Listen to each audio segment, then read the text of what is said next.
live from a shack on a hill in the Mossy Creek bottoms of Cane Creek, Arkansas. This is Lighting the Void live. It is Thursday, June the 19th, 2025, and I'm stoked to be here. I got some pretty cool news for any of you guys that haven't heard the news yet, and I'm happy to share it. It has a lot to do with, just positivity all the way around. I'll just put it that way. So I know last week I got into a bit of a tussle with the internet. I was thinking, oh man, this stuff's really bringing me down. And then I got a message from Gareth. Well, actually, it was from Richard. So if you guys have been following the broadcast, Gareth was a listener who reached out to us a long time ago who was diagnosed with ALS. He was diagnosed terminal, by the way, with ALS, and was having issues with, coming to terms with what people are saying in these books that's going to happen to us after we die, like we're going to go to hell or heaven or don't go to the light or this is a trap or this is a soul trap. So we did a series of a lot of videos to try to I wouldn't even say that it was to soothe him. It was more to be like, hey man, I understand your concern and let's investigate this together. And so we did. Now, along the way, a lot of good things happened first and foremost. I'm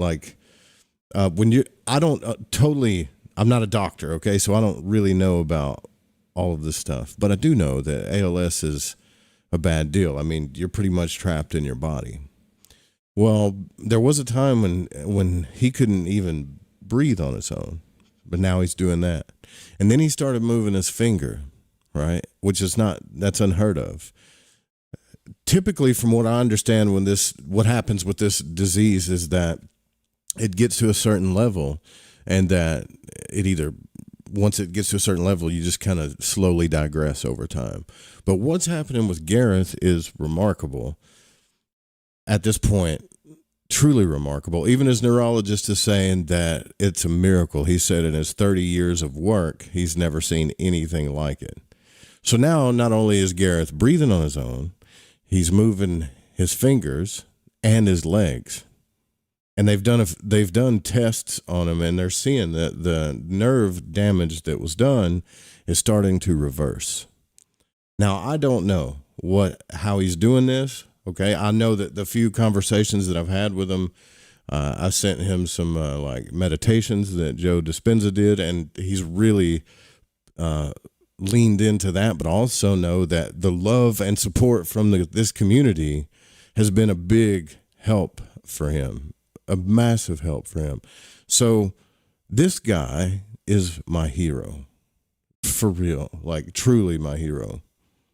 Gareth, if you're listening, brother, you are I don't have many heroes or many leaders or people that I look up to. I don't know why. I just don't. And most of them aren't around. But you, brother, are crushing it, man.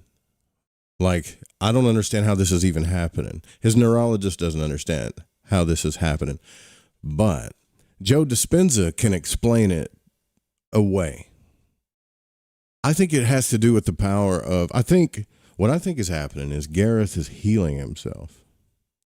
Now, this isn't totally unheard of in the medical field. It's just not. It's not totally unheard of. People have been healed before like this, but I don't know. I haven't looked into the history of ALS and who's healed what. Has it been reversed?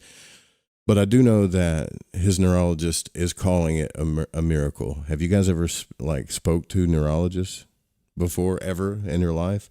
How many times have you heard any of those guys call things miracles?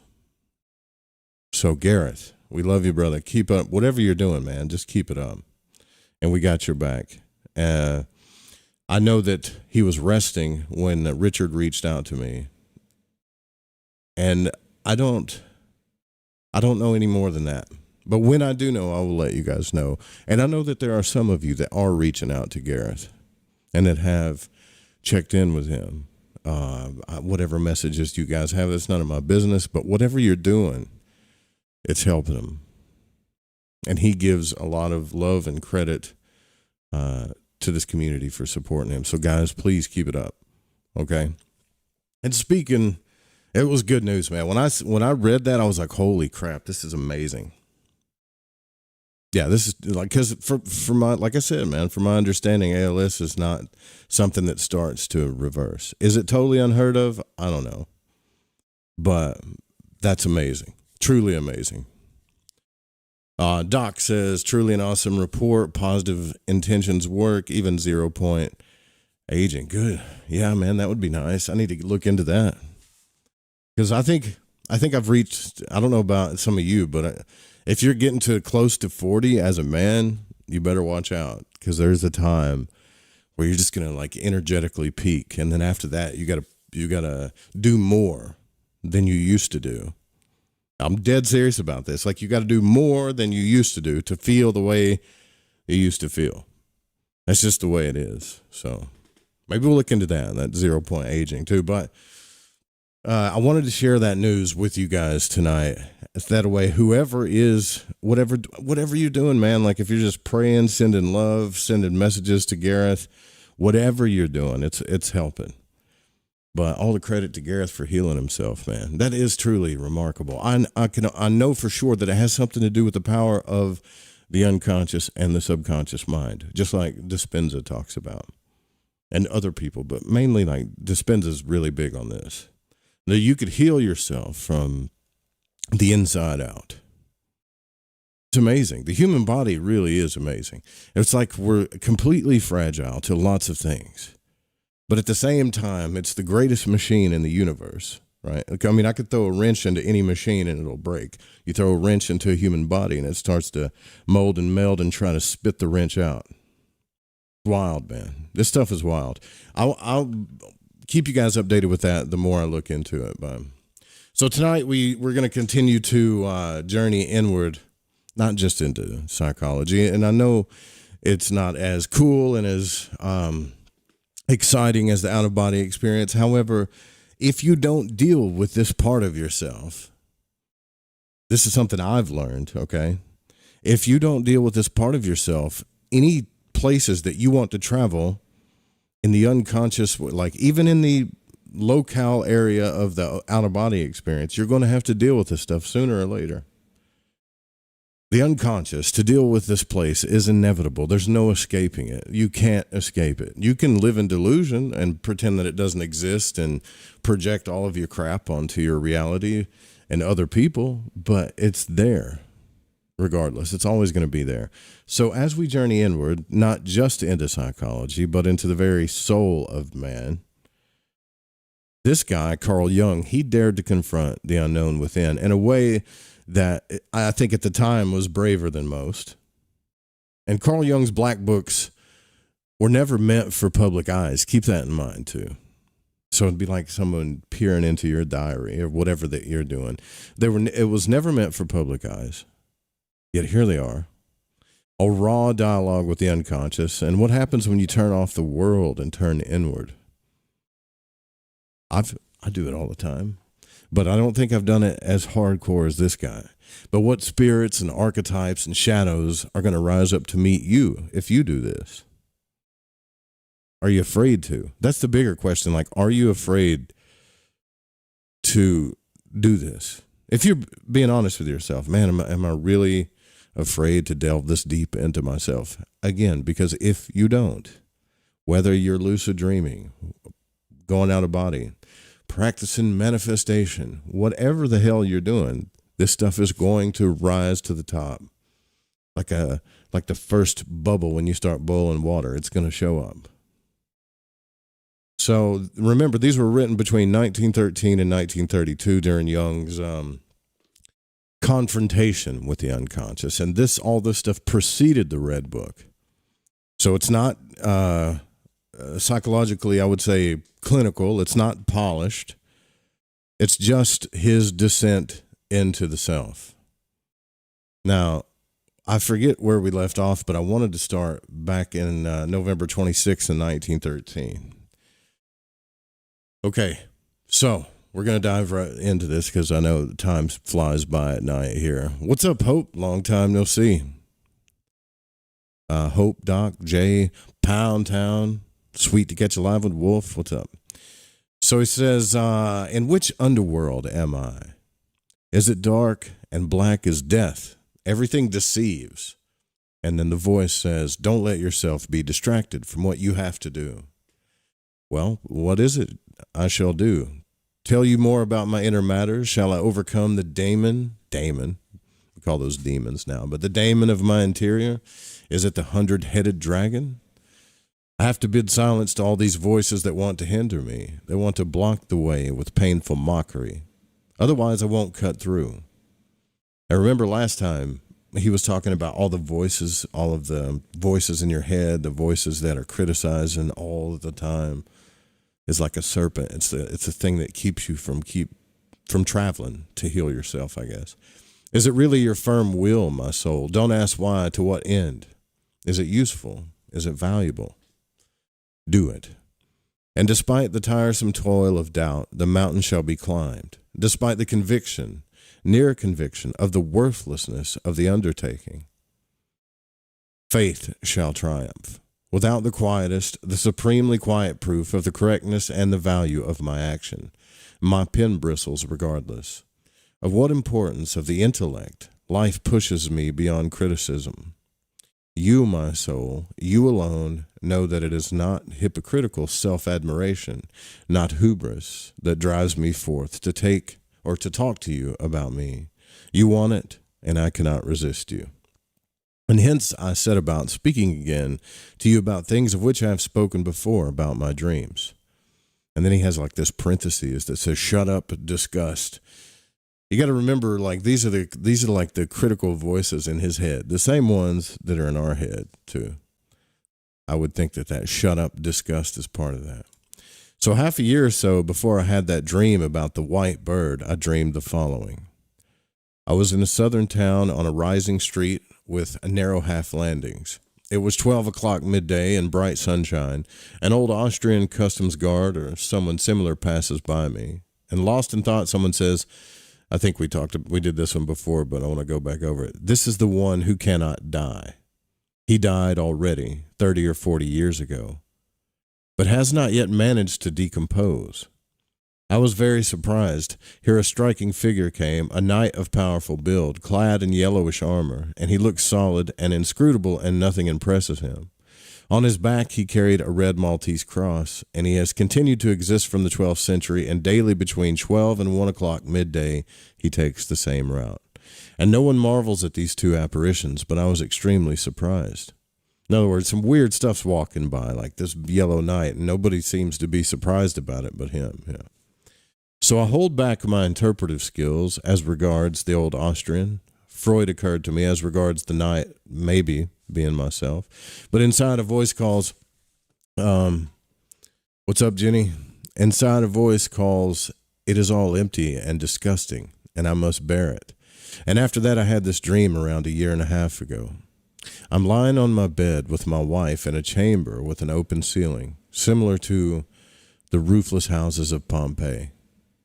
And all at once, my wife startles and climbs the wall rapidly and disappears upward. Dude, that's freaky. Imagine if you're laying in bed with your partner and you have a dream that she just starts crawling the walls and disappears. She wears a long white dress with mystical figures, such as witches or heretics who aren't burned at the stake. And at the moment, I was woken in reality by a strong noise from the window shutter, as if pebbles are thrown against it. In the room, something strange trips on the floor, something like a larger bird.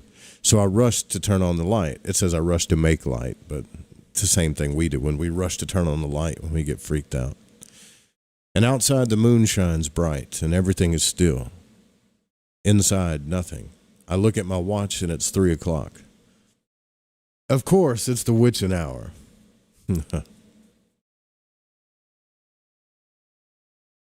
Okay. The next morning at 7 a.m., a telegram that Hedwig Sturzenegger has died suddenly and unexpectedly. Retrospective investigations revealed that she had died at 3 o'clock at night. Why is that? I have to be patient. My God, how difficult. But you want me to go even when I am blind. Remember when he's saying this stuff like, you want me to go even when I'm blind, or it seems like he's talking to nobody. He's talking to himself. He's talking to his soul. You know, like his whole attitude, it seems to me, is that his soul is guiding him to do these things, and he has to follow it, right? On August the 3rd of 1913, on my journey to England, I had another dream. I'm sitting opposite to an elderly lady and admire how quickly she has grasped the analysis.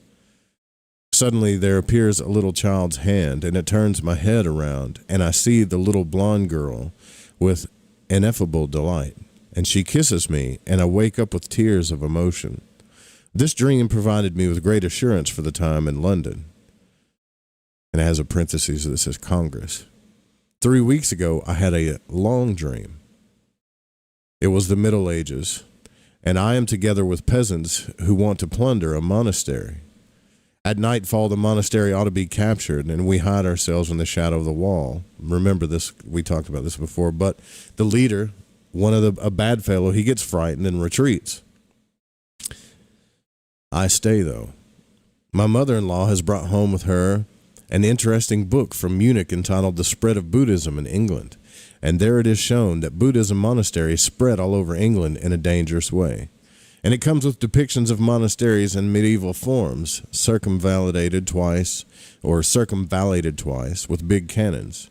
The book contains texts translated from Sanskrit, and Uncle and Aunt Bindle, the biggest Philistines, have read it. And she has not understood an expression. Her uncle says, masturbation is causia. Uncle explains it to her. I am very interested in the book. But the monastery was destroyed a long time ago, and grass grows on the ruins. And I am sitting at a derelict well in a courtyard, and from the well grows a tripartite tree with a delightful green shade. And I look down and remember the monks, and it seems to me as if they had sat on this place the same way. In the depths of the well, I can see delicate wire meshes, each of them representing an underground floor where the monks used to walk.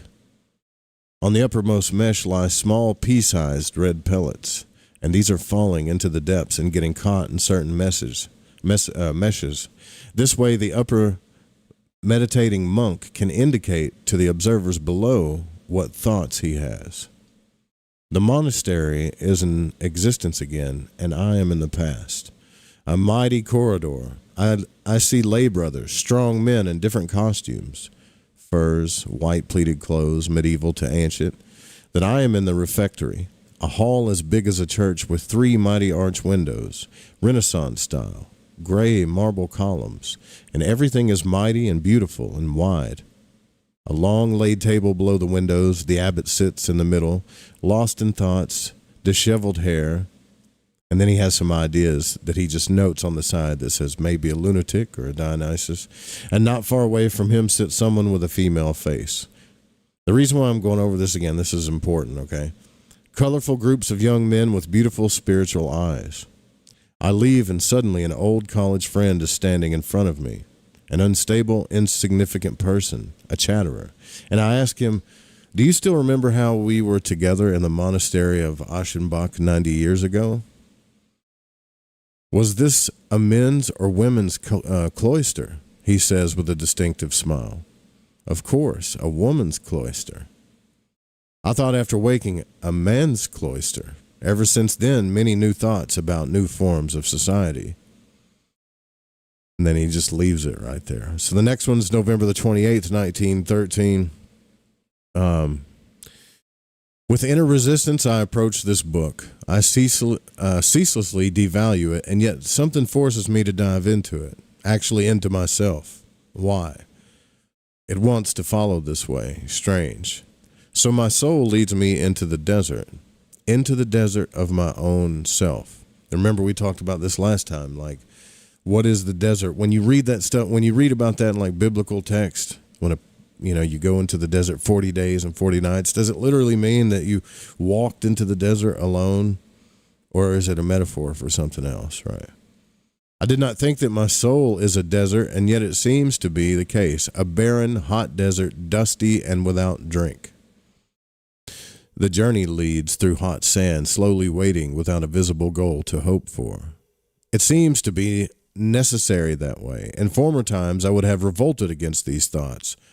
But since I know that you, my soul, always knows better, I will follow you. How eerie is this hot wasteland? It seems to me that the way would lead so far away from mankind. I do not dare to ask for the where to. It would be useless anyways. Why look ahead? I could not recognize it anyways, and I only saw the sad and ugly and beautiful came to me. Why should I lament over this? I take my way step by step, not knowing how long my journey will last. Why is myself a desert? This thought has never occurred to me, and have I lived too much outside of myself and men and events? It almost seems to be the case.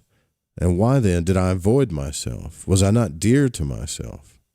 What a deception I have avoided myself. No, actually myself, the place of my soul where she dwelled and lived. I have never returned to this place except while dreaming. I was my thoughts, and after I was no longer events and other men. But I was not myself, confronted with my thoughts. I was still in my thoughts, whereas I should even rise up above my thoughts to my own self, the place of my soul. And this, myself, is a desert, unwatered and untended. My journey goes there, and that is why it seems to lead away from men and events into solitude with myself. Is it solitude to be with oneself? Big question mark there. Solitude is truly only when the self is a desert. I hear the words, a voice says, an anchorite in his own desert. The monks in the Syrian desert start to occur to me in my dream. Or my dream, he says, question mark. Should I make a garden out of a desert? Should I people a desolate land and make it inhabitable? Because all the inhabitable lands are flooded with humans and stormed by the uproars of life. Maybe. Or should I open the airy magic garden of the desert for all those who want to escape the dense bustle of outer life? I am clueless. And what leads me into the desert? And what am I to do there? See, he's contradicting himself. Like he's saying, I got to go. I don't know what's, like I have to do this. But here comes the questioning again, right? Do I play hide and seek with myself? Do I not want to see it? What deception can I not trust my thoughts to handle? Only life is true. You see what he says right there? Like, what deception can I not trust my thoughts to handle? I think that's a lot of the, some of the biggest reasons why people have a lot of fear, whether not just this community, just any community, whether it's like in the conspiracy community with yourself, life as a whole. The big question is what deception can I not trust my own thoughts to handle?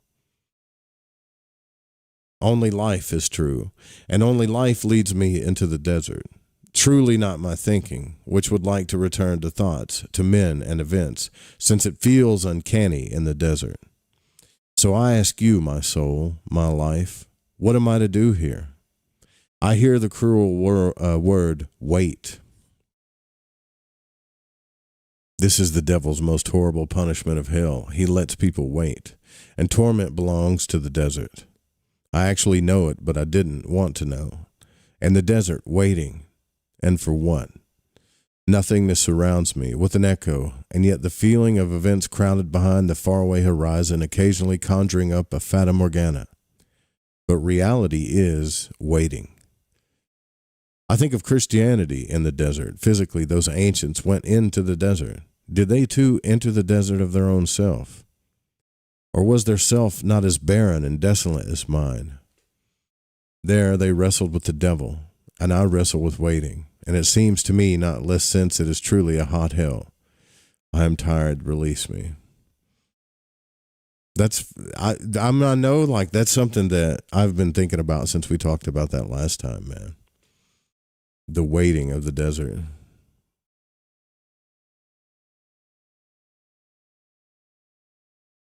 Let's see. I want to skip this one in here because I think we did this one.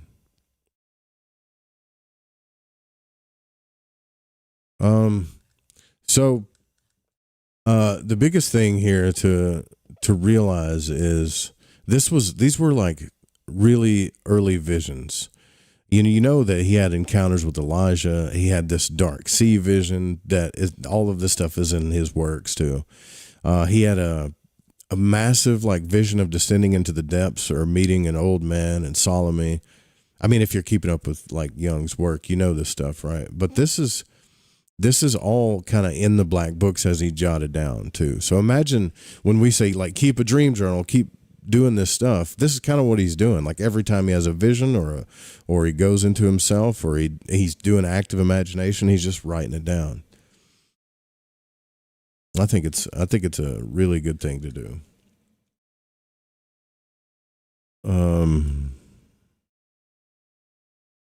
Hope says that's so interesting. I feel free in the desert. Yeah, I wonder if his deal is the waiting. I think that's what he talks about. It's like the waiting is making him go crazy. And it could be like a dude thing because I've been there before too.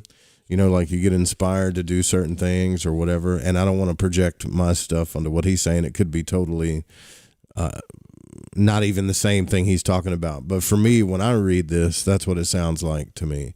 It's like you feel this inspiration in your life and you follow that fire to do certain things.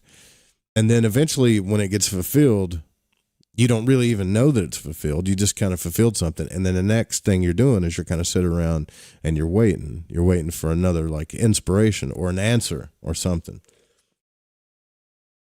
And what I think what people don't know is like when you have OBE experiences, whether they're local, whether they're here, or if you lucid dream, this stuff will always be around.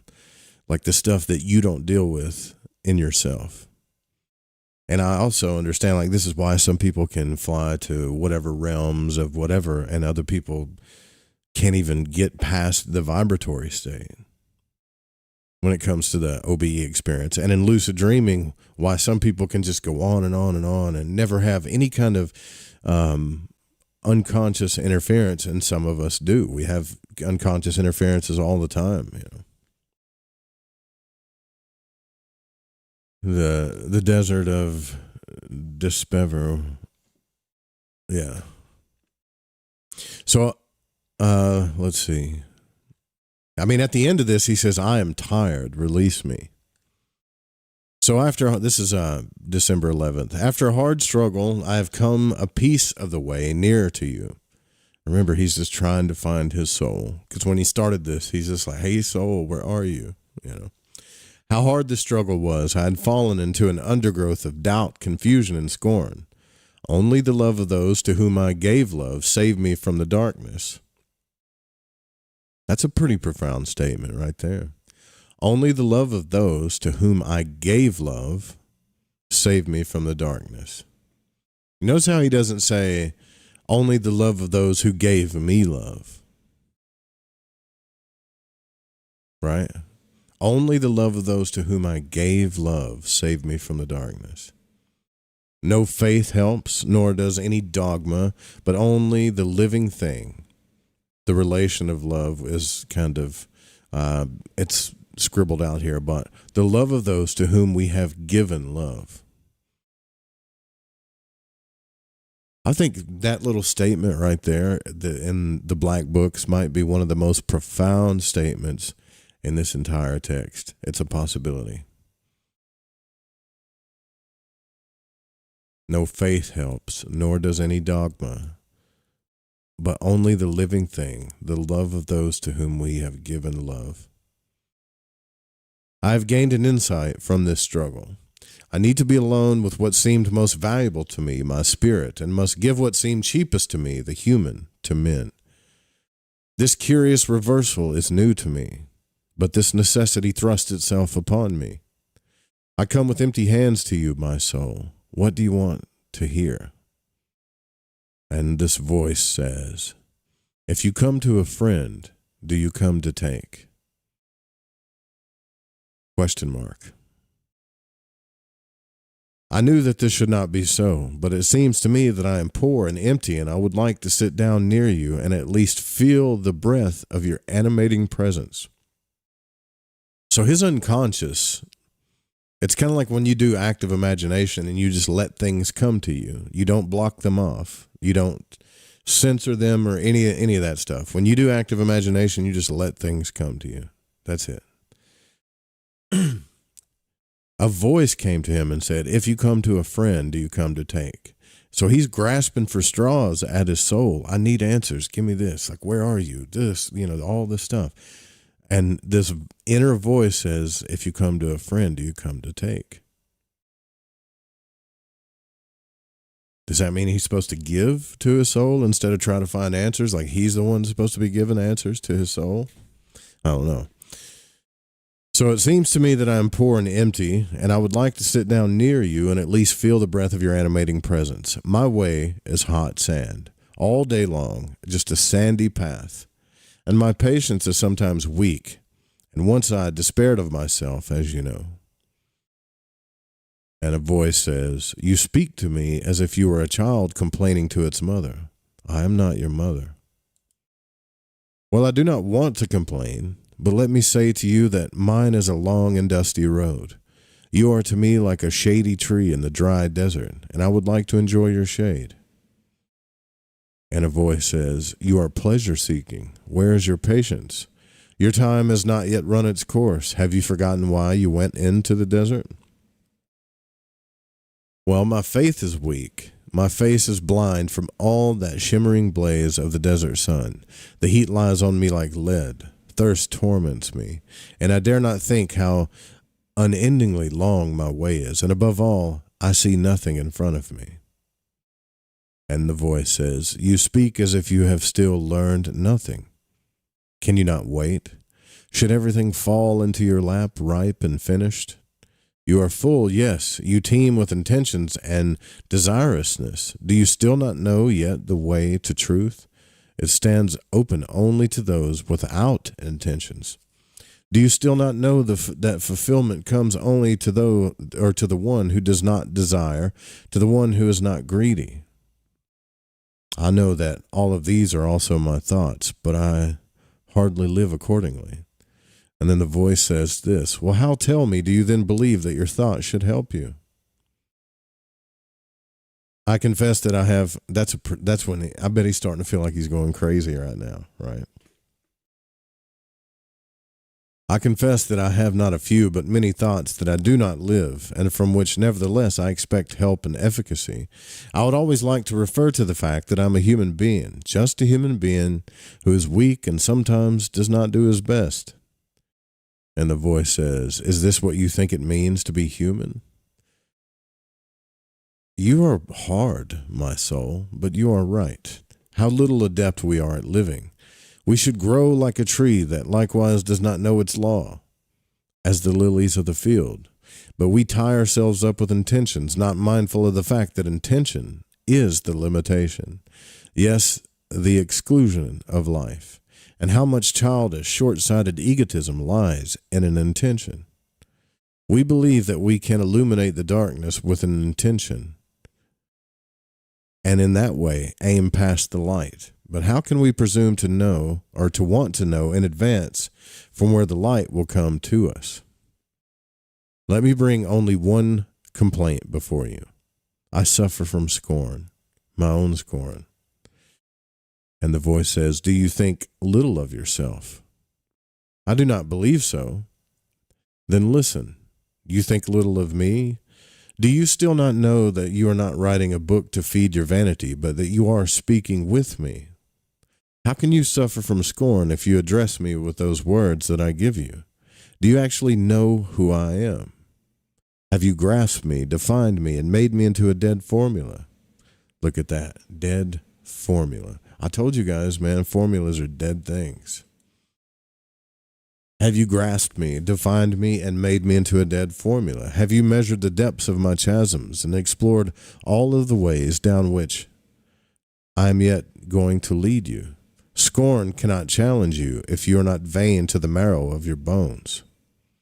In other words, he's saying scorn doesn't bother you if you don't take it personal, if you're not vain. If you don't have a big ego and you're not vain, then there is no scorn or criticism that should bother you.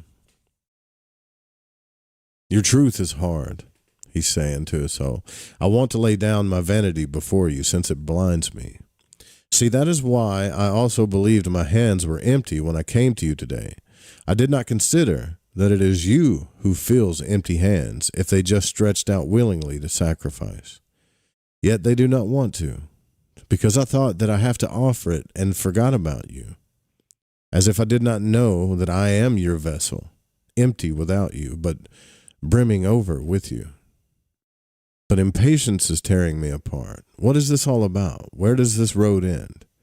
And then he follows no sound, no answer. So he's coming to terms, it seems like right here, and that's pretty deep, right? So it seems like he's coming to terms with the voice in his head that scorns him. And then he talks about, this scorn is tearing me apart. It keeps me from going deeper. The voices in my head. When I think about this, I think about it's pretty much the ego, the thing that tries to protect you. And there's no better representation of the ego and the thing that tries to protect you, or the vanity, in my opinion, than J.R.R. Tolkien's Smeagol. Right, if you read, like, not just the movies, but read the books where Smeagol's talking to himself, and the other voice that's protecting him, like, it's always untrusting of everything, All right, so this is, for some reason, this has the Roman numeral 12 on it, and then 13. I don't know why. I don't know if this is an extension. It doesn't, usually he puts a date here, but maybe he's doing it different. The battle of late was the battle with scorn, and a dream that caused me one sleepless night and 3 days of torment has likened me to G. Keller's Druggist of Kamenic's from start to finish. I know and acknowledge this style, and have learned that one must give one's heart to men, but one's intellect to the spirit of humanity, or God. Then its work can be beyond vanity, and since there is no more hypocritical whore than the intellect when it replaces the heart. I like that. That should be on a t-shirt. There's no more a hypocritical whore than the intellect when it replaces the heart. I am falling, a voice said in me. Where to? What do you want? Others shout. I need to entrust myself to this vortex. Here, this is kind of where we left off, but torrents of doubt rush down on me. And should I entrust myself to this confusion? I shuddered. It is a dreadful deep. Do you want this sacrifice from me, to leave myself to chance, to the madness of my own semi-darkness? Is that what you want from me? Whither? Do you want me to, it's almost like he's saying, do you want me just to wither away? If I have confidence in my soul, I must dare to do it. How difficult is it to trust in yourself to the extent that you can quietly lay yourself down in an abyss? That's what he's saying. He's like, it's super difficult to just sacrifice myself to this abyss of voices, or this vortex of shit, You fall, and I want to fall with you, whoever you are. I fall with you along gray rocks into whirling depths. Pillars of steam shoot up. Hissing and roaring noises descent into hell. I see a black cave, and a leather dwarf protects the entrance. Heaven help, what a torture. So now and I wanted to do this again to kind of explain to you, like, this is him in the depths of active imagination, right? So he's allowed himself, and I could totally be wrong about this, okay? But from what I'm reading here and the way things happen is as you go deeper into your soul and as you kind of let go, especially when it comes to active imagination or whatever is happening, whether it's a dream, whatever, He's starting to let go of all the voices of scorn and the doubt and all of this stuff. And that, all of those voices alone became like a vortex. So he just allowed himself to keep falling, right? And he's still scared, right? Because you can say, he says, you know, you fall and I want to fall with you, whoever you are. The ground is black, dirt up to my ankles, and I hesitate to enter. Shadows scurry alongside me, forwards, and I am seized by fear. It is narrow and hot, or cold, I don't know inside, but I crawl through a narrow crack in the rock, a bright, dark cave. The ground covered with black water, on the other shore a luminous red stone, and I wade knee-deep, and now it is cold to the stone. Do not stop me, you heckler. I see the voices are still trying to. So it has to be, this needs to be conquered. The stone of the torment of the red light. But the light is cold, a crystal, and I raise it, a dark hole underneath. What shall it be? The cave reverberates with many human voices, but no one is here. And I stand with the stone in my hand, peering around inquiringly, seeing only one. I do not want to listen to the voices. They keep me away. This dark hole, I want to know where it leads and what it says. Is it an oracle? Is this place of Pythia? Is this a place of Pythia? You shall not keep me away. Ancient and eternal things want to be uttered. Be quiet with your yelling, ridiculous shadows. Castaways of the upper world. The sight of an oracle, maybe. Could it be? Shall I place my ear to your opening? I hear the far and near roaring of an underground waters. I hate to even say this again, but I don't think I explained this.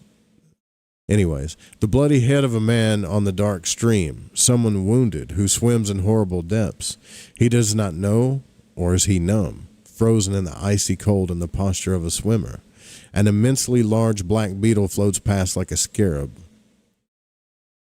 From the deepest reach, a sun is radiating through the water, but I cannot grasp it. Curled up serpents on the dark rock, striving towards the depths where the sun shines duller. 1,000 serpents crowd around, veiling the sun. Deep night, and the water rushes. I stand exhausted. Noise from 1,000 voices is echoed from the walls of the cave. How noisy is this upper world? Too much hustle that destroys the vision. One more gaze into the depths, and a red stream like blood springs up, like thick red blood surging for a long time, then ebbing. What did I see? What a night. Everything viewed as if in flight, swirled down and then up again. Heal the wounds that doubt inflicts on me, my soul. That too is to be overcome, so that I can recognize your supreme meaning. How far away everything is, and how I have turned back. Fear and doubt have torn me away. Okay, I think this is kind of where I stopped last time, but for those people that are afraid, that take more of a Christian approach to things, I would say this. Before you become afraid of the visions that he's seeing and, you know, start calling them demons and things like this, always remember, like, the book of Isaiah. I don't know if it's not 45:7, but I don't know what chapter it is because it's been a long time since I looked at the book of Isaiah. But even in that book, it says, I will give you hidden treasures and dark and secret places. Right. Think about that. It also says in that book that he created good and evil, light and dark. Right. I look at it as a metaphor. Hopefully you don't take offense to that, but I do. I look at it as like a deeper metaphor. So, heal the wounds that doubt inflicts on me, my soul. That too is to be overcome so that I can recognize your supreme meaning. How far away everything is and how I have turned back. Fear and doubt have torn me away. Oh, could I lie hour after hour at this innermost and lowest place, at the sight of the oracle, watching and listening. So he's finding more comfort here in these depths with all these visions that seem terrible, than having to deal with the voices and all the bullshit. Oh, could I lie hour after hour at this innermost and lowest place at the side of the oracle, watching and listening, so that you, my soul, would speak in your words and not in mine. My spirit is a gadfly, and it tears asunder my contemplation. It would like to dismantle and understand everything, rip it apart and put it together again, tear it down and rebuild it. But that sounds like yeah, it does sound like the underworld from mythology, doesn't it? But right there, it sounds like a meth head that likes to tear apart and put things back together, just to intellectually understand them, you know. I'm still a victim of my thinking, and when will I be the master of my thinking? When can I order my thinking to be quiet so that my thoughts, those unruly hounds, will crawl to my feet? How can I ever hope to hear your voice louder, to see your face clearer, when all my thoughts howl? I live first in the upper world, but in your inner world, my soul, I am like a shadow without substance, trembling and blown away by every breeze. I am stunned. I want to be stunned, though, since I have sworn to you, my soul, to trust you, even if you lead me through madness. Many dreams of the recent time told me about it, I know, but I am willing, because the divine light shines bright for us in the greatest darkness. How shall I ever walk under your sun if I do not drink the nightly bitter draught of slumber to the lees? Help me see, or help me so that I do not choke on my own knowledge. These are a lot of deep statements, right? That should be on a t-shirt. Help me so that I don't choke on my own knowledge. I piled it up, not out of greed, ambition, and vanity only, but for the sake of truth and to come closer to you. As I realized later, the fullness of my knowledge threatens to fall in on me, and my knowledge musters an army of 1,000 orators with voices of lions, and the air trembles when they speak, and I am their defenseless sacrifice.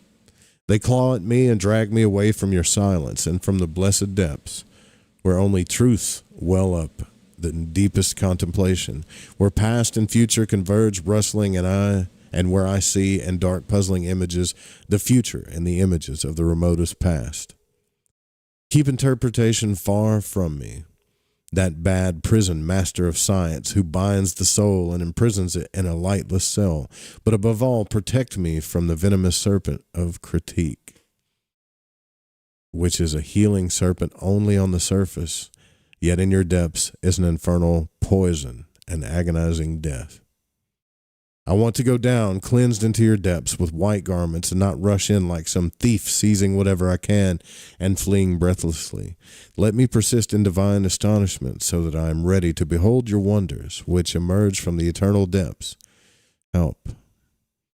Help, let me lay my head on a stone before your door and wait for you so that I am prepared to receive the light of your glory. That sounds like he made a breakthrough, right? Like, this is what we were reading last time. It's the exact same text, but to me, I'm just going through it a little differently here. It sounds like he made a breakthrough, but as soon as he writes another note, the book of my most difficult experiments, I open you with the inner resistance. Everything in me balks at the immediacy of this experience. I want to coax myself into a nervous horse. Or like a nervous horse. I shy away from myself as if I were a nocturnal monster. The subjective, quotations, is still the horrible and terrifying. As if through this word everything became devalued and superfluous. As if the subject, quotations, were nothing in the events of the world. This is what I must overcome. But on the fourth night I cried, quote, to journey to hell means to become hell oneself. It is all frightfully muddled and interwoven. My soul, on this desert path, there is not just glowing sand, but also horrible, tangled, invisible beings who live in the desert. I didn't know this. The way is only apparently clear. The desert is only apparently deserted and empty. But it seems inhabited by magical beings who attack me and demonically change my form. And the way he spells daimonically is D-A-I-M. I have evidently taken on completely monstrous forms in which I can no longer recognize myself, and it seems to me that I have become a monstrous animal form for which I have exchanged my humanity. This way is surrounded by hellish magic. Invisible nooses have been thrown over me and ensnare me. Climb down into your depths, you say? How shall I do that? Should I sink? How can I sink? This is the hardest and highest art, to let yourself sink. Teach me. I am unable to do it myself. This is kind of scary, isn't it? Because as I'm reading this, there's a thing that happens when you have a breakthrough, and I can't help but smirk when I say it, but like, when you really deal with yourself, a lot of times when you have a breakthrough, I think you fucking go crazy sometimes, or you feel like you're going to go crazy. Like if you really dealt with yourself, like the stuff that's deep down there, it probably does feel like you're about to go crazy. I can feel that as I'm reading this from him, you know. And then a voice says, sit yourself down, be calm. How frightful, forgive me, it sounds like nonsense. Do you also demand this of me? Can you hear the uproar of outrage in me? You overthrew the mighty gods who are powerful and mean the most to us. My soul, where are you? Have I entrusted myself to a stupid animal? Do I stagger like a drunkard to the roadside ditch in order to sleep off a wild intoxication? Here he goes doubting himself again. Do I stammer mangled nonsense like a lunatic? Is this your way, my soul? In other words, is this how you do things? You make me feel like I'm going crazy or I'm stupid. Do I stammer mangled nonsense like a lunatic? Forgive me, but the blood boils in me, and I would strangle you if I could seize you. You weave the thickest darkness, my soul, and I'm like a madman caught in your net. But I yearn. Teach me. And a voice says, my path is light. Do you call light what we men call the worst darkness? Do you call our day night? Guide me, give me light, your light. And another voice says, my light is not of this world. I know of no other world. This shit gets scary, right? Reminds me of that dragon in The Hobbit, right? Where he tells the Hobbit, like, step into the light. What kind of light are you talking about? Should it not exist? So the voice says, I don't know. My light is not of this world. And he goes, well, I know of no other world. And the voice says, should it not exist because you know nothing of it? But does our knowledge also not hold good for you? What is it going to be if not knowledge? Where is the security? Where is the ground? Where is firm land? Where is light? Your darkness is not only darker than night, but bottomless as well. And if it's not going to be knowledge, then perhaps it will do without speech and words too. The voice says, no words either. I could not have dreamed of a more horrendous destruction. Forgive me, perhaps I'm hard of hearing, perhaps I misinterpret you. Perhaps I ensnare myself in self-deceit and hellish monkey business, and I'm a rascal grinning at myself in a mirror, a fool in my own madhouse. Or in other words, what he's saying, perhaps I'm going crazy. Perhaps, my soul, you stumble over my folly. And a voice says, you delude yourself. You do not deceive me. Your words are lies to you, not me. But I could wallow in my raging nonsense, which like a breaking flood will swallow you and me. I could hatch absurdity, perverse monotony. And then the voice says, who gives you thoughts and words? Do you make them? Are you not myself a recipient? A beggar who lies at my door and picks up my alms? And you dare think that what you devise and speak could be nonsense? Don't you know yet that it comes from me and belongs to me? Okay, well then my indignation must also come from you. And then in me, you are indignant against yourself. My soul then spoke the ambiguous words. That is civil war. Oh, a catchword I have often heard for myself applied to others. How painful, my soul, to hear you use catchwords. Are you neurotic? Are we neurotic? I feel sick, comedy, and drivel, but I still yearn. I yearn. I also crawl through the stinking mud, the most despised banality. The devils on the desert path shall not catch me and fail me. I can also eat dust and let it rain filthy cliches. And then there's the word even, but it's marked out. The banality is also part of hell. I do not yield. I am defiant. You can go on devising torments, spider-legged monsters, comical, hideous, frightful, theatrical, tabloid monsters. Come close. I am ready. Ready, my soul. You who are a devil, to wrestle with you too. You donned the mask of a god, and I worshipped you. Now you wear the mask of a devil. Woe, a monstrosity, the mask of the banal, of the dunghill, of words and phrases. Only one favor, give me a moment to step back and consider. Is the struggle with this mask worthwhile? Was the mask of God worth worshiping? I cannot do it. The lust for battle burns in my limbs. No, I cannot leave the battlefield defeated. I want to seize you, crush you, buffoon monkey. So this is basically him like realizing that his soul isn't this beautiful lighted mask of a god that he's put on it. Right. At this point, we don't know, but at least to him, at this point, he's realizing that the soul, or maybe his soul or the God that he's always put this beautiful lighted angelic God mask of a soul. And now he's questioning, is this even worth it? But then there's this thing, this inside of him that wants to figure it out, battle it. And he's angry with it too. That's why he says, I want to seize you, crush you, buffoon monkey. Whoa, it's an unequal struggle. My hands grab at air, but your blows are also air, and I perceive trickery. I find myself again on the desert path, back to the desert again. A desert vision, a vision of the solitaires who have wandered down long roads. A work of art. Damn stab, that arrow hit the target. And where did it come from? In the street lurk invisible robbers and assassins and shooters of poisoned darts. And suppose the murderous arrow is sticking in my heart, and its poison burns. Bloody mist blurs my eyes, and someone loads lead me on my shoulders, but I want it. I want it. Damn. It gets darker from here, I think, like as far as him like feeling like he's about to go crazy. I think this is literally like Carl Jung. This is Carl Jung into the depths of himself.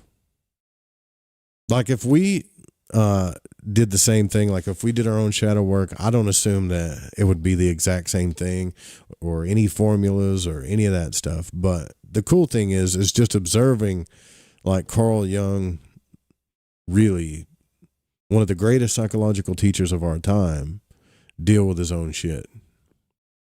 And as he's dealing with his own shit, he's doing all human things that we do. Right? So he's questioning his own sanity. He's questioning the voices. He's questioning his beliefs. He's got all these different critiques going on, still all at the same time, like surrendering to this process in some form. He's still kind of kicking and screaming the whole way, and he's surrendering to it. You know, it's pretty trippy stuff. I got to take a short break because we're going to do like one quick restroom break. I used to do a break every 30 minutes, but one at the top of the hour. Come on now. That's not too bad. So, yeah. Restroom break. We'll be right back. Some deep shit. Literally and figuratively. Carl Jung's Black Books will be right back. Stay with us.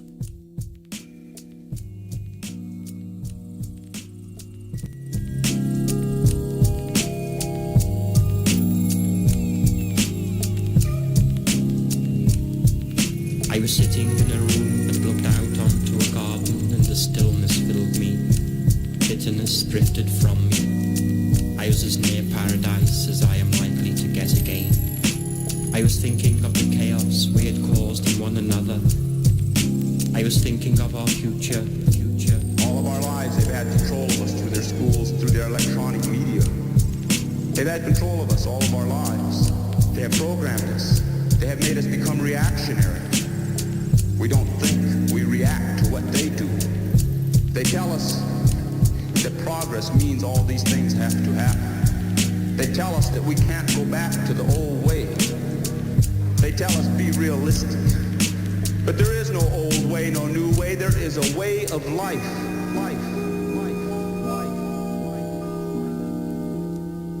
If there's anything that the predator class fears, it's a clear-thinking human being.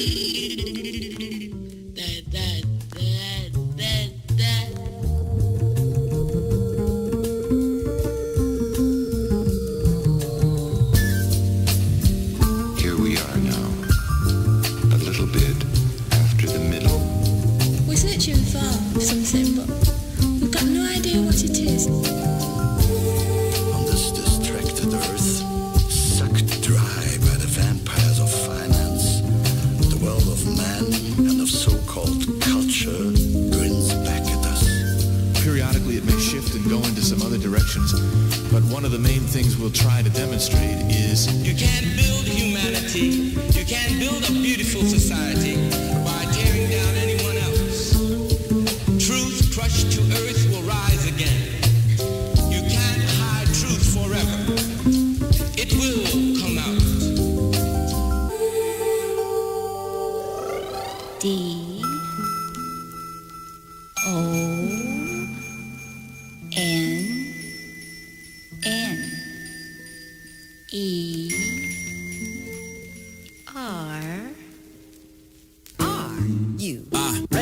The table set, we're here live, watching stars fall like confetti. They slip into a wormhole and spiral down the eddy, descend into the pleasures of the flesh-covered red meat. But let's see, it's either light fare or it's heavy. My only pet peeve is splitting hairs like the Red Sea. If there's a cure for the lethargy, it won't be in your self-help books or in alchemist's secret recipes. Yes, indeed, get your frequency adjusted, in stark contrast to the tripe they feed the public. Speaking of which, they're saying things are on the uptick, with cherry-picked data and graphs to back it up with. I don't buy it, Steven. I see a seven-headed fire-breathing dragon flying overhead while we're speaking. Sirens blaring, war cries, tires screeching, divided, conquered, prosecuted for high treason. Unpacking rations for the young, snatching crumbs, pump action, semi-automatic tongue lashings. Food for thought forms, fragments of the sun, fractions of the whole, fashioned from the tree of life, compassion. Freeze the light from the deepest night, throw this custom-made pair of they live shades on to see the sights. Where wolves masquerade as lambs for a decent bite, and picks a crack your skull like whack-a-mole, then read your rights. In the holding cell on Earth's outer crust, the aims to explore the inner worlds and mere the outer husk. The hidden principalities and powers that corrupt, pick the flesh off of eagles' bones and ground them into dust. Who to trust? Discussing chords that the music struck on acoustic strings made of human guts and 9 muses plucked. Remove the cuffs, loosen up, adjust the antenna and receive a transmission for the future us. Sounds right. The lines are drawn. Night comes, and so does the time for waiting. I'm broadcasting live. You can hear state policemen moving around behind me. A few of the demonstrators are moving forward, shouting to the police officers, trying to explain to them what their case is. I certainly don't believe they're going to have much success. See police unload. Helmets on, billy clubs in their hands. Shoot to kill, molester. He's got his hands up, Chief. Take it easy. All right, you. No need to shoot me, officer. I was... Don't you be telling me what not to do, man. Just walk forward and keep them hands high.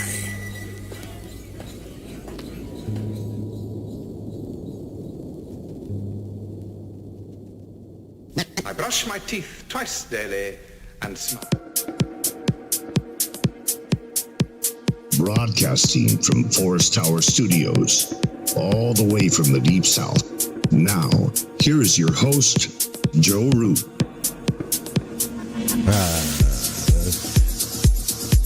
It's the only reason why we broadcast live, so we can have our own walk down music like a wrestler in the WWE. All right, broadcasting live here back on Lighting the Void Radio. I really love doing this stuff with y'all, man. This stuff is exciting to me. And I can't really see the chat because my software, so I have to kind of pull it up on the other side here. So my Cherie, what's up, Matt? Word Salad, Dutchy, Abraham Garza, Christy Belly, the dog. April, what's up, April? Lisa, Hope. I think I said hi to everybody. Jay, yeah, I know I said hi to Pound Town. So what's up, you guys? All right, so here's the thing.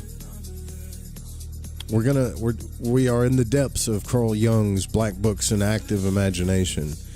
And if you don't know how this works, active imagination and the opening of the psyche, not something, I mean, I would say it's not something that a lot of people like to do, because you could go crazy like this. It could feel like you're going crazy. Or maybe you just have to have like a, I don't know, some kind of, for me, it's fascinating, right? Some people would say it's diabolical to deal with this kind of stuff because, it's bad for you. But I think it's totally the opposite. I think it's good for you. Absolutely healthy for you to deal with your own shit. And this is a good way to do it, man. Active imagination. And so what you do, it's really, I don't want to overcomplicate it, but it's really like letting the unconscious speak in symbolic form.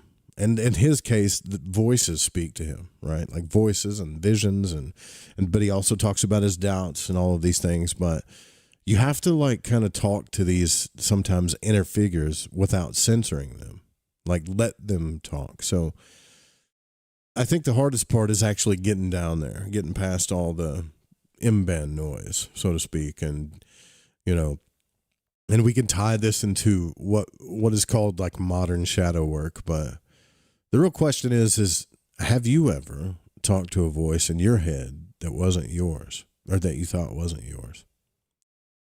And what would happen if you did? Just ask yourself that.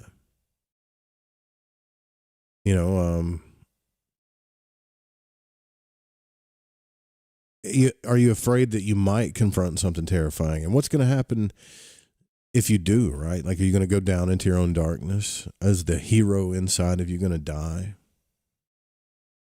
Are you going to have dialogue? Here's the big one. Here's the big one that everybody's afraid of, right? Am I going to talk to a demon? Am I going to get tricked? Is something going to hurt me? This is why we don't deal with ourselves, I think, because we ask these questions.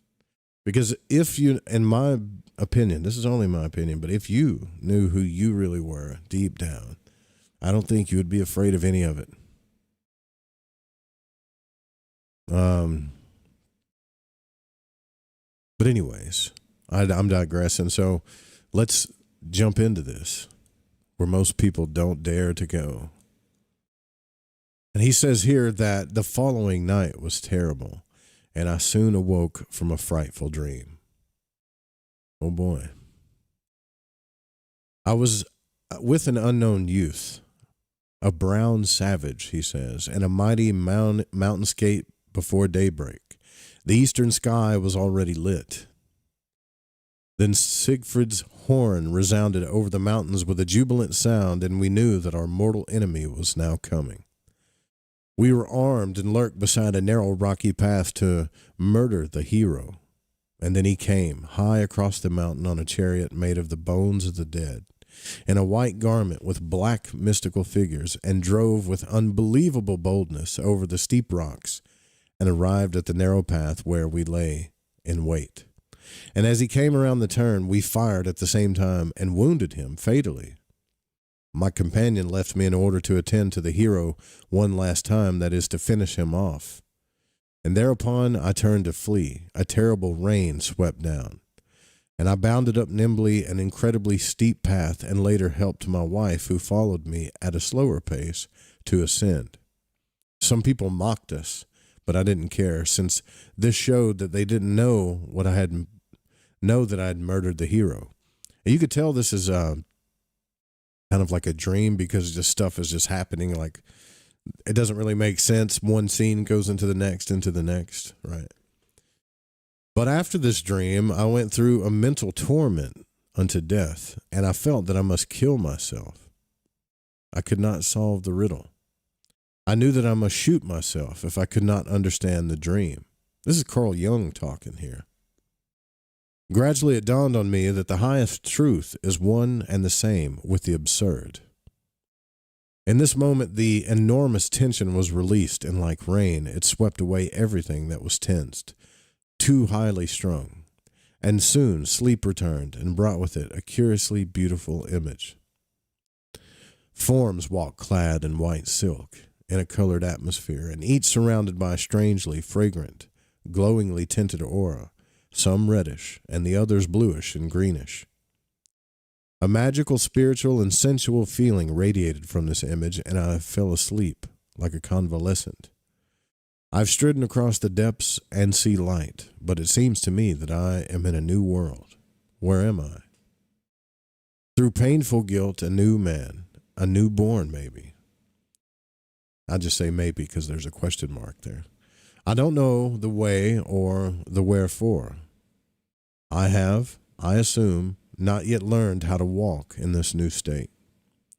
Shall I grope my way or crawl? Or will something attach itself to me that leads and shows me the way further? Certainly this is an animated world, a world of the simplest things. No world of will be or must be's, but it seems to me rather a world of maybe, with entirely undetermined possibilities, a world of colorful twilight. And it seems as if there are only modest waysides here, close at hand, no distant targets, no broad, straight military roads. No heaven above, no hell below. But a strange world in between everything merges in soft shades, a colorful painting harmonically fused in itself. This is the next section, 20, 12, 13. There are many uncertainties, not least of which is whether to keep this new life or this new world. A new world is weak and artificial. Artificial, a bad word, but I've learned that weak, artificial beginnings, unsightly, put together semi-unrealities, developed into horrible realities. The mustard seed that grew into a tree, the word that was conceived in the womb of a poor virgin, became a god with a 2,000-year-old history. Ooh, what's he talking about there, I wonder?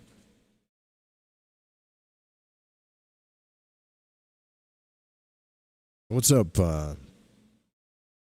sorry, my vision's getting worse. Hazy one. What's up? The mustard seed that grew into a tree, the word that was conceived in the womb of a poor virgin, became a god with a 2,000-year-old history. I have received your sprout, you who are to come. I have received it in the deepest need and lowliness. I have covered it in shabby patchwork and bedded it down on words of straw, and the mockers grinningly worshipped it. Your child, wondrous child, the child of one who is to come, who should announce the Father, a fruit that is older than the tree on which it grew. In pain were you conceived, lust glowed around your birth. The air shook with the anthem of blaspheming souls when the God plunged you into my heart. Fear is your herald, doubt stands to your right, disappointment to your left. We shrank together in our ridiculousness and senselessness when we caught sight of you, most strange, miraculous child. I mean, I'm getting the hint here that he's talking about baby Jesus. I mean, he's, a fruit that is older than the tree in which it grew. And then when he said, I'm just going to tell you, like when he said, doubt to your right, disappointment to your left, I had that vision of Christ on the cross with the two thieves, right? One was disappointed, one was doubtful. Anyways, that's my shit. We shrank together in our ridiculousness and senselessness when we caught sight of you, most strange and miraculous child. Our eyes were blinded and our knowledge fell silent when we received your radiance. You new spark of an eternal fire, and to which night, and to what kind of mud were you born? Fires of madness are blazing towards you as sacrificial fires. Ice-cold hands of steel murderously grasp after you, and they will melt helplessly from your glow. They will mix the venom of treacherous thoughts into your food, and they themselves will pine away because of it. The lustful and heavenly beauty will approach your camp. One would like to slobber over you in heat, and the others would like to trample you arrogantly. But they will powerlessly worship you, and lay their hands under your feet. You will ring, just trying to make sure I say this right. You will wring truthful prayers from your believers, and they must invoke your glory in tongues that are atrocious to them. You will fall on them in the hour of their disgrace and humiliation, and will become known to them in what they hate, fear, and abhor. Your face, O child, will be found in the hideous features of mighty beasts in the remotest ground of our souls. Your voice, the rarest pleasing sound, will be heard amid the horrible stammerings of wretches, rejects, and those condemned as worthless. Your realm will be touched by the hands of those who also worship before the most profound lowliness,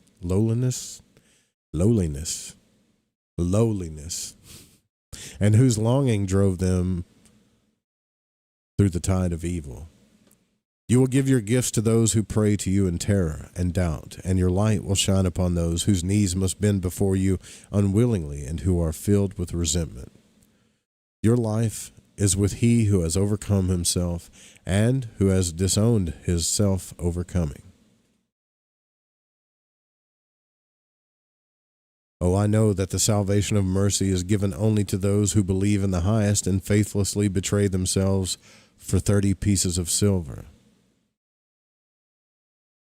Those who will dirty their pure hands, cheat on their best knowledge against error, and take their virtues from a murderer's grave are invited to your great banquet. The constellation of your birth is an ill and changing star. These, O child of what is to come, are the wonders that will bear testimony that you are a veritable God. My soul, you wanted me to utter and write down all these words, and I did not know that you guarded such secrets. I am astonished. You are an unbelievable riddle, but what to make of my astonishment? So this is just him. I guess he was inspired to write all that. I don't think this is active imagination. I don't think this is a dream. I think he was just inspired to write that. Make of that what you will, I guess. So this is 21 or 12, 21:13, I guess. So he says, as much as I resist, still I must descend into the depths again, to the place of torment. Everything points to that, and I shall not be concerned with what I will carry up. And I know why I have pathetic fear. The sleepless nights, the shredded state of my own heart, that is what I shy away from. It is an almost physical nausea that holds me back. Oh, all this darkness, black mist encompasses me, and I sink, woe already. I lie propped against a rock in dark depths, boulders all around, an old man, and to my left with a gray beard and wearing an oriental robe. Okay, so he doesn't give you warning as to what's going on, he just writes. To me, this part right here is active imagination, where he's sinking into the depths again, right? He's letting the images come to him. So I could be wrong, but that's what it seems to me. I lie propped against a rock in the depths, boulders all around, an old man, to my left with a gray beard and wearing an oriental robe, probably an old prophet. His right hand is stretched out as if he were teaching. A big black serpent lay at his feet. I obey with no resistance. But in the background, a house with columns. A beautiful young maiden steps out, the daughter of the old man, and she walks up to his side. Is she blind? I look in astonishment and rise. She takes my hand, and we walk to the house at the foot of the sheer rock walls. The serpent creeps behind us, obscure darkness inside. A carpet in a bleak hall, on a small black table, a bright watercolored crystal the size of a fist that attracts me. Gleams of color radiate from it. Now it gets difficult. That's in parentheses. A colored wreath of rays surrounds my entire field of vision. In it, Eve under the tree, the serpent before it, and now a wonderful bluish-black sea, a rocky coast, a ship with red sails passes by, Odysseus and his companions. Frightful it must be, but a poster picture behind it, an old man with a child. And it has in parentheses, disgusting survived. I peer into the hall, glittering things, weapons maybe, gemstones maybe. But on the walls, in the background, a beautiful garden with gleaming sunlight. We step outside, blossoming bushes of pomegranates, a shady fountain, and the old man says, quote, "Do you know my land?" Well, I am a stranger here, and everything seems strange to me, anxious as in a dream. May I ask, who are you? And the voice says, I am Elijah, and this is my daughter Salome. The daughter of Herod, the bloodthirsty woman? The voice says, or Elijah says, so why do you judge so harshly? You see that she is blind, and my daughter, the daughter of the prophet. What miracle has united you? It is no miracle. It was so from the beginning. My wisdom and my daughter are one. I'm shocked and incapable of grasping it. And the voice says, or Elijah says, or maybe it's just a voice. It doesn't really say, but it's in quotations. So it says, consider this. Elijah the prophet and Salome the murderess, an infamous dancer, her blindness has made us companions since the time immemorial, father and daughter. Well, forgive my astonishment. Am I truly in the underworld? And the voice says, this is the house of dreams, or better, do not give it a name. Salome turned to me and says, do you love me? So Salome turned to him and asked him, do you love me? I get scared and all the blood pushes to my heart. How can I love you? How do you come to this question? I see only one thing. You are Salome, a tiger, and your hands are stained with the blood of the Holy One. How should I love you? And Salome says, you will love me. Horror grabbed me by the throat. I love you. Who gives you the right to such thoughts? And Salome says, I love you. Leave me be. I dread you, you beast. Salome says, you do me wrong. Elijah is my father, and he knows the deepest mysteries. The walls of his house are made of precious stones. His wells hold healing water, and his deep eye sees the things of the future. And what wouldn't you give for a single look into the infinite unfolding of what is to come? Are these not worth a sin for you? A sin. I wonder what she's meaning by love here, right? So, Carl Jung says, your temptation is horrible. I long to be back in the upper world. It is dreadful here. How oppressive and heavy is the air. I look for Elijah, and mighty brow shade his eyes, and he says, what do you want? The choice is yours. But I do not belong to the dead. I live in the light of day. Why should I torment myself here with Salome? Do I not have enough of my own life to deal with? You heard what Salome said. I cannot believe that you, the prophet, Elijah, can recognize her as a daughter and a companion. Is she not engendered from heinous seed? Was she not vain, greed, and perverse lust? But this is in quotations. But she loved a holy man, and shamefully shed his precious blood. Do not interrupt me, my son. She loved the holy prophet of God who announced the new God to his world. She loved him. Do you understand that? For she is my daughter. Do you think that because she is your daughter, she loved the prophet and John, the father? Do I understand you correctly? I think this is Elijah talking here. By her love shall you know her. But how did she love him? Do you still call that love? Well, the voice says, or Elijah says, what else was it? But I'm horrified, because who wouldn't be horrified if Salome loved him? I wish he would put out to, like, he doesn't put out to the side who's talking, so I kind of can tell who's talking here. So this is Elijah. He says, "Are you a coward? And besides, I and my daughter have been one since eternity."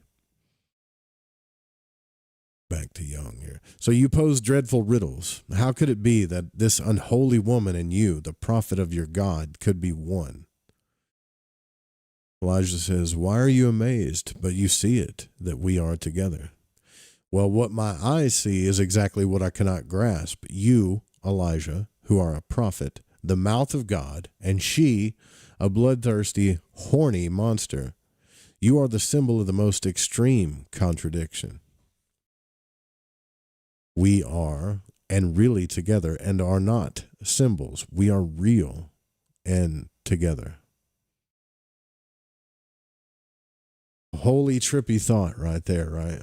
I'm just taking a pause right there. So he's talking to Elijah. The only thing that he said to Salome in this quote vision is, he didn't really say anything to her. She's just like, "Hey, love me. Do you love me?" He's like, "Why should I love you?" So most of the stuff that he's saying to Elijah, he's not understanding, like, how are you two one when you're Elijah, the mouth of God, and she represents this quote unholy sin or whatever. And Elijah's telling Carl Jung here that we're not really together and we're not symbols. We're real, and we are real and together. He says we are really together, sorry, but we're not symbols. We are real and we are together. That kind of makes you wonder, like, this is where shit gets deep, and it makes you question, like, what is reality, right? The black serpent rises up the tree and hides in the branches, and everything becomes gloomy and doubtful. Elijah and Salome rise, and he leads her by the hand. I stand hesitating. Elijah leads, waves with his hand, and we go back to the hall. The crystal shines dimly, and I think again of the images of Odysseus, how he passed the rocky island of the Sirens on his lengthy odyssey. Should I or should I not? Elijah and Salome are silent. We come beneath the columns at the entrance, and doubt tears my heart apart. I don't know. It is so unreal, and yet a part of my longing remains behind. Will I come again? Will I find the way back to the house of that riddle? The way that I did not seek and never expected. Salome loves me. Do I love her? I hear wild music, a tambourine, a sultry moonlit night, then the bloody staring head of the Holy One, and fear seizes me as I rush out. I am surrounded by the dark night. I am in the midst of boulders, and the distant water cascades over cliffs. Who murdered the hero? And is this why Salome loves me? Do I love her, and did I therefore murder the hero? She is one with the prophet, one with John, but also one with me. Woe was she the hand of the God? I do not love her, I fear her, and my knees tremble. A voice says, therein you acknowledge her divine power. Must I love Salome? ? So at the end, a voice says, therein you acknowledge her divine power. Do I love her?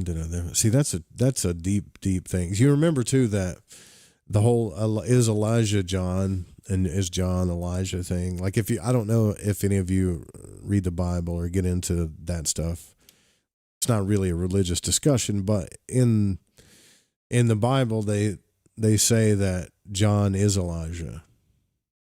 He's just a reincarnated version, kind of. It doesn't say it like that, but it says this is Elijah. So that's why he's referring to John here. She is one with the prophet, one with John, but also one with me.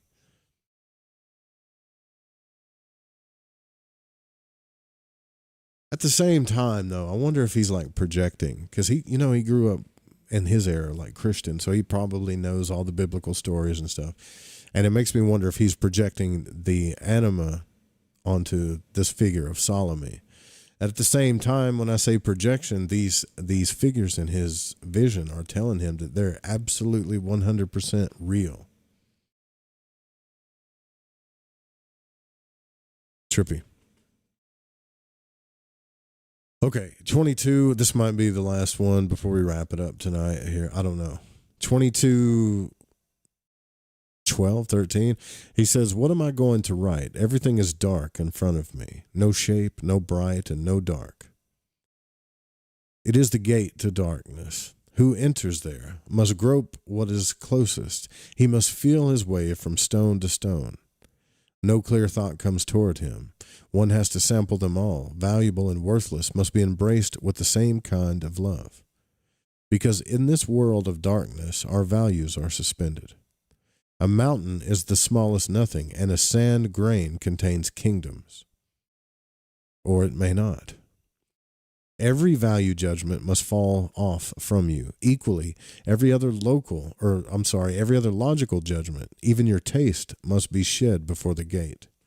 Get rid of all your knowledge, and above all, sacrifice your arrogance, even when it seems to be based on merit. Who enters here enters as a poor or stupid one, because what we call knowledge here is ignorance, seeing blindness, hearing deafness, and feeling dullness. Enter through the gate entirely poor, pathetic, humble, ignorant.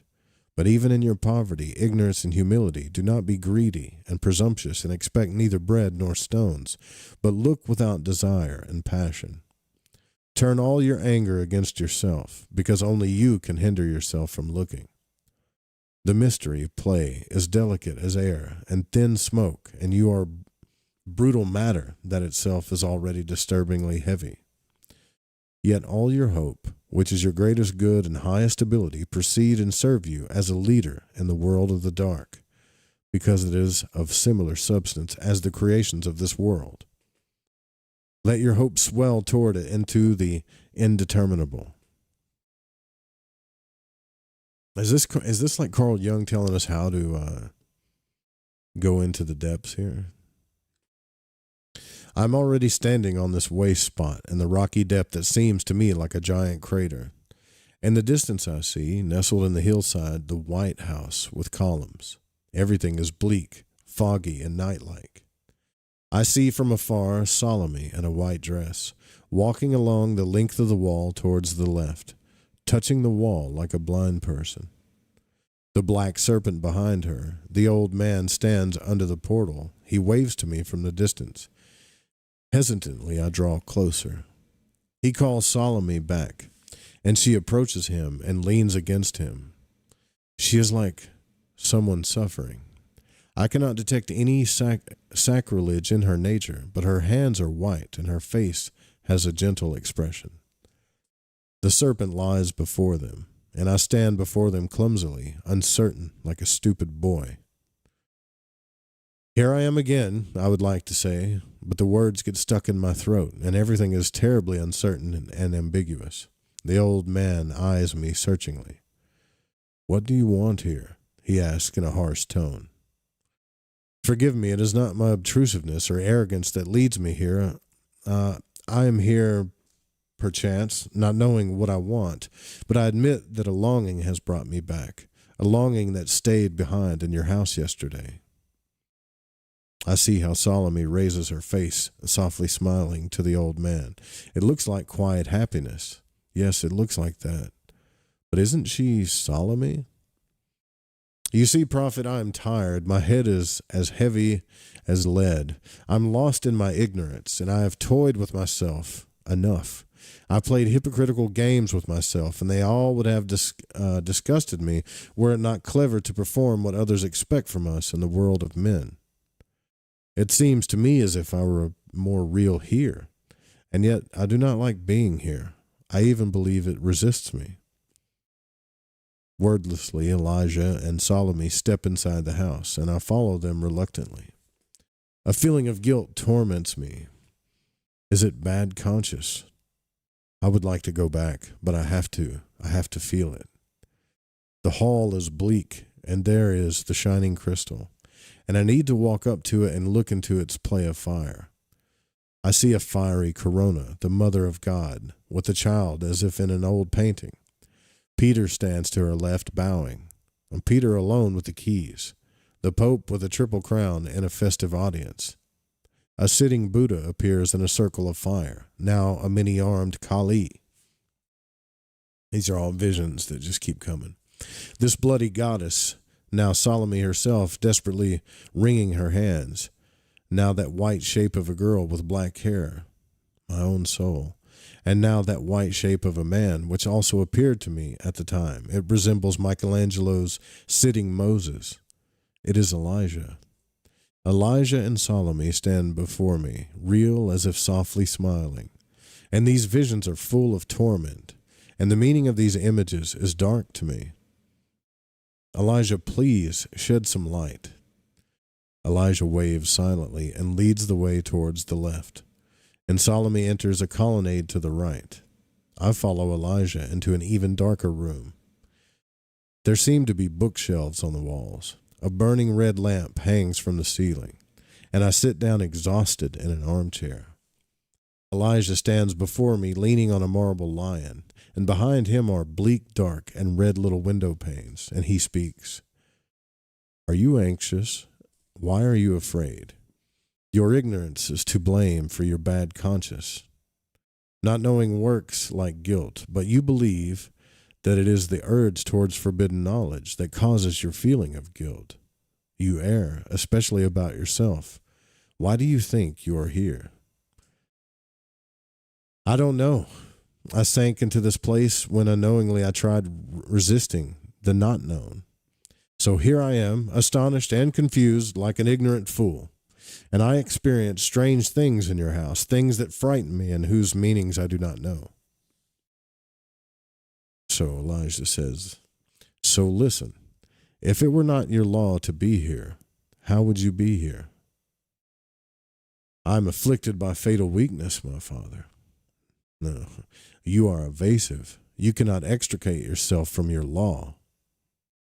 What do you mean? How can I extricate myself from what is unknown to me, which I cannot reach with either feeling or presentiment? You are lying. Do you not know that you yourself recognize what it means if Salome loves you? Yeah, you're right. A doubtful and uncertain thought arose in me for a moment, but I have forgotten it again. You have not forgotten it. It burned deep inside you, but you are afraid of megalomania. Are you that cowardly? Or can you not differentiate this thought from your own self, from your human nature, even so that you wish to claim it for yourself? Megalomania, I think we're all afraid of that shit. Or despise it, one of the two, right? I mean, anyways, Carl Jung goes on and says, well, the thought went too far for me, and I shun far-fetched ideas. They are dangerous, since I am also a man, and you know how much men are accustomed to seeing thoughts as their very own, as their innermost, so that they eventually confuse them with themselves. Will you, I ask you, therefore, confuse yourself with a tree or an animal, because you look at them and because they exist with you in one and the same world? Must you be your thoughts, because you are in the world of your thoughts? I think it would be obvious that your thoughts are just as much outside your mind or yourself as trees and animals are outside your body. So that's a pretty good point Elijah makes. So Jung goes on and says, you are certainly right from your point of view, but my thought world was for me more word than fact. I thought my thought world, this is I. That way you became the victim of your megalomania without seeing it. Do you say to your human world, to each I, and to every being outside of you, this is my I or my body? That's a good question. Jung goes on to answer, I stepped into your house, my father, feeling like a schoolboy about to be scolded, but you taught me a salutary wisdom. I can also consider a thought as being outside myself. That helps me to return to that terrible conclusion that my tongue is reluctant to express. I thought that Salome loves me because I resemble John or you, but this thought seemed all too bold and unbelievable to me. That's why I rejected it and thought that she loves me because I'm really quite opposite to you, that she loves her badness and my badness. This thought was devastating. The old one is silent, bleak heaviness lies on me, and suddenly Salome steps into the room, lays her arm around my shoulder, and she presumably takes me for her father, in whose chair I seem to be sitting. I dare neither move nor speak, but she speaks. I know that you are not my father. You are his son, and I am your sister. This is like some Star Wars stuff here, right? You, Salome, are my sister? Was this the terrible attraction that emanated from you, that unnameable horror of you, of your touch? Who was your mother?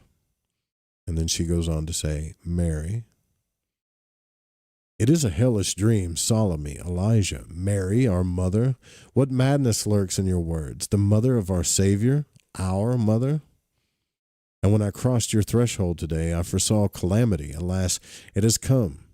Doubt tears my heart apart. Are you out of your senses, Salome? You, Elijah, protector of the divine law, speak. Is this a devilish spell cast by the rejected? How can she say such a thing? Are both of you out of your senses, or am I out of my senses? You are symbols, and Mary is a symbol. I am simply too confused to see through you now. Then the old man speaks. You call us symbols for the same reason that you also call your real fellow men symbols, if you wish to. But we exist and are just as real as your fellow men. You invalidate nothing and solve nothing by calling us symbols. I'm a little confused. So is Carl Jung, because he says, you plunge me into a terrible confusion. Do you wish to be realities? Then the old man speaks. We are certainly what you call realities. Here we are, and you have to accept us. The choice is yours. I'm sitting in silence, and Salome has removed herself. Uncertainly and gloomily, I look around. In the background of the room, a high golden red flame burns on a round marble altar. The serpent has encircled the flame, and its eyes glitter with golden reflections. The serpent hasn't spoke yet. It's been in all of these visions, but it hasn't said a damn thing, has it? Right. So the serpent has encircled the flame. Its eyes glitter with golden reflections. Swaying, I turn to the exit, and before me a powerful lion walks slowly through the hall. I watch it without horror. Outside, a mighty starry sky arches over the wild rocky landscape, cool night air, and I hear the distant waters roaring. Everything is so real and cold. I slowly walk into the rocky desert, into this valley of riddles. Where did I come from? Which was the way into this underworld? Is it really the or an underworld? It seems as if compulsory realities exist here. What forced me to come here, if not those other realities? Apparently they are somehow superior to me, as I did not know anything about them, whereas they knew about me and forced me, or could force me, to come to them on a way unknown to me, that I must have flown through unconsciously. So right now I think he's trying to figure out, how the hell did I get here? And this was an active imagination vision, I think, right? And so he's realizing that he fell so deep into his unconscious, he doesn't even know how he got to this place. And immediately, I am back again writing in my book. Hours have passed, and I am tired from this journey. What did I bring with me? I think I must appear very stupid to these people. All right, so if any of you guys are familiar with that, the Salome and Elijah thing, I think that's one of his deepest journeys, because right there at the end, he has no idea how the hell he got there. He got so deep into this vision, which I think is cool, that as soon as he realized, started asking himself, how the hell did I get here? It's like he woke up, and now he's back writing in his book again. And he's like, I think I must appear very stupid to these people. Anyways, next time we won't do a recap. We'll just go from right there. But if you hung out with us tonight, this was fun. This was deep. I like it. My brain is swimming too, Hope. You could get the black books, but man, just if you're interested in this stuff, look up Carl Jung, Active Imagination. Check out his red books. If you can get your hands on the black books, do it. But really, Sometimes I wonder what like the world would be like if we all kind of dealt with ourselves the way Carl Jung is, the way he did. Because I'm totally fascinated by it. All right, we're going to wrap it up for tonight. We'll see you guys on the next broadcast. Thank you for the supporters, the patrons, and be looking forward to y'all's content too, because I'm about to get that done as well. My head is swimming. All right, night, y'all. Sweet dreams. Take care of yourselves and take care of each other.